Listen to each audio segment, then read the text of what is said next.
Welcome to The Explainer. For a year now, the entire export control conversation has been fiercely, almost obsessively, focused on one thing: the chips. You know the drill. It's been all about GPUs, who can buy them, who can't, and exactly how tightly that door swings. But recently, the spotlight abruptly shifted. It moved to a component that, honestly, almost nobody outside of a data center ever even thinks about. And by doing so, it revealed exactly where the real choke points of this massive AI buildout actually sit. Then, out of nowhere, on August 4th, this explosive headline drops from Reuters. The report stated that the Trump administration was moving to bar imports of new models of Chinese data center technology. And the stated aim here was to protect U.S. AI infrastructure from data theft, malware, and service disruptions. Now, as you can imagine, a headline declaring a sudden ban on critical infrastructure tech from a major global supplier, yeah, that is going to turn some heads. And the market reaction was wild. US-based optical suppliers saw massive single-day jumps. Applied Optoelectronics literally skyrocketed 16%, while companies like Coherent, Lumentum, and Corning saw huge unified spikes. Why? Well, because the market aggressively priced this in, assuming Chinese competitors were just locked out. Boom, leaving the entire domestic pie to American suppliers. But here's the kicker. The piece of technology at the center of this massive market swing isn't some famous $1,000 GPU chip. No, it is the optical transceiver. Basically a small, kind of unassuming device, but its job is absolutely critical. It takes the electrical signals generated by servers and turns them into pulses of light. That way, data can cross a massive data center at the literal speed of light over fiber cables. Think of it like this. If the GPUs are the brains of the AI data center, these transceivers are the nervous system wiring all that compute together. Without them, those incredibly expensive chips are just isolated islands of compute power, nothing more. But as massive as this story seems, the headline version of it is actually wrong in 3 very specific ways, and the parts the mainstream coverage skipped are exactly what we need to talk about today. So let's get into it. Correction 1. The trigger. The absolutely crucial point here comes down to one single word: drafting.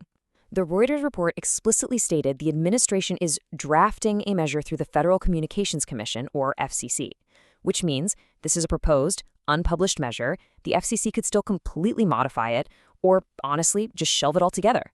Nothing is final here.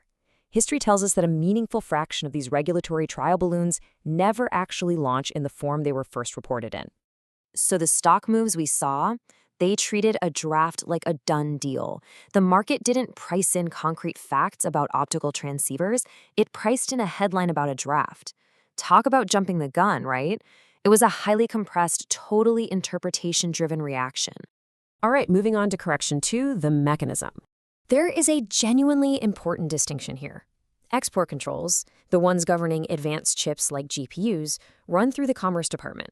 They restrict what U.S. technology can be sold to China. But this newly drafted measure, it runs through the FCC's Equipment Authorization System. It restricts what Chinese equipment can be imported into the U.S. and connected to our domestic infrastructure. So actually, scratch that initial thought. It's not export licensing at all. It's import authorization. It targets the network fabric, not the compute. So who is actually in the crosshairs of this mechanism? The primary target is Zhongji Innolight. They are a Chinese incumbent holding a massive 27% of the global data center transceiver market. By one account, this company generates about 90% of its revenue outside of China, with the US market alone reportedly making up around 62% of its total. And notably, Innolight was just added to the Pentagon's list of alleged Chinese military-linked companies in June, a move that, frankly, often precedes tougher regulatory action. All of this confirms our underlying thesis. The interconnect layer is just as strategically contested right now as the chips themselves. The US isn't moving to control the compute here. It's moving to control the nervous system. In modern AI inference, chip-to-chip latency sets the ceiling for performance, not just raw processing power. The network fabric is the true bottleneck of the modern AI build-out. Which brings us to the biggest blind spot of all, correction 3, the loophole. Here is the reality check. Chinese vendors account for roughly 70% of global transceiver shipments.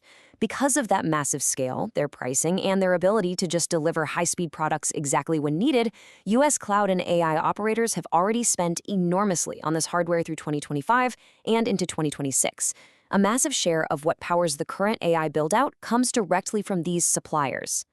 Do you know what that means? It means there are literally millions of these Chinese optical modules sitting inside US data centers right now, wired directly into the network fabric. And a ban on new imports does absolutely nothing to address them. If the genuine concern is data theft or malware or service disruption from Chinese hardware inside sensitive infrastructure, this drafted ban leaves that enormous existing exposure completely untouched. When you weigh the stated goal of national security against the reality of leaving millions of existing units untouched, well, critics point out a massive operational gap. Instead of a watertight security policy, this mechanism functions a whole lot more like an industrial policy. It effectively redirects future orders away from companies like Innolight and toward domestic U.S. suppliers. It's basically aiming to reshore a strategic component category to domestic champions over time.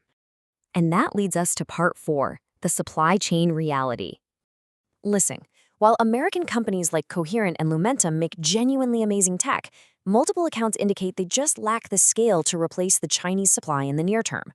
Capacity doesn't just teleport. Furthermore, optical transceivers aren't interchangeable commodities. You can't just swap vendors on a Friday afternoon. They require extensive compatibility testing and validation. Plus, Innolight is reportedly a major supplier to vital U.S. companies like NVIDIA and Google. Writing the ban too broadly wouldn't just hurt the Chinese incumbent, it would severely disrupt the exact American AI champions the policy is meant to protect. And get this, the Chinese supply chain isn't just sitting still waiting to be banned. Suppliers like Innolight and Ioptolink have spent the last year quietly moving production to places like Thailand. They're actively standing up overseas capacity to route right around this exact trade tension scenario. So a ban scoped specifically to Chinese origin runs headfirst into a supply chain that is deliberately denationalizing its manufacturing footprints. The technology is simply moving faster than the regulation. Innolight hits the Pentagon list in June. The draft ban makes headlines in August, but right at the exact same time, Chinese optical shares actually rallied on domestic news. Why? Because they entered mass production of co-packaging optics, a next-generation approach that integrates optics directly with the switch silicon. While the policy is still being drafted, the technology is already leaping forward.